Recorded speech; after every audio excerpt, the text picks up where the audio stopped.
بسم اللہ الرحمن الرحیم۔ السلام علیکم ناظرین۔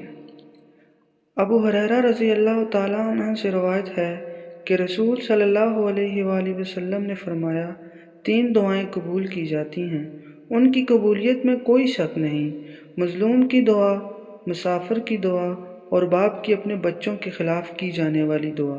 رسول صلی اللہ علیہ وآلہ وسلم نے فرمایا، صرف 3 جگہ پر جھوٹ جائز اور حلال ہے: ایک یہ کہ آدمی اپنی بیوی سے بات کرے تاکہ اس کو راضی کر لے، دوسرا جنگ میں جھوٹ بولنا، اور تیسرا لوگوں کے درمیان صلح کرانے کے لیے جھوٹ بولنا۔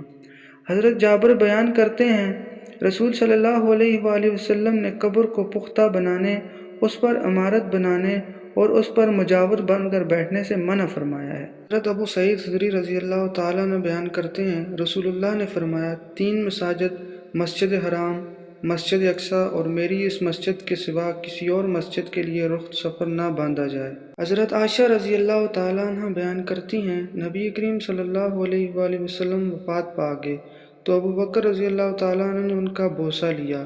سبحان اللہ۔ حضرت ام سلمہ رضی اللہ تعالیٰ عنہ بیان کرتی ہے، میں نے بھونی ہوئی پسلی چاند نبی کریم صلی اللہ علیہ وآلہ وسلم کی خدمت میں پیش کی تو آپ نے اس میں سے تناول فرمایا، پھر نماز کے لیے اٹھے اور وضو نہیں کیا۔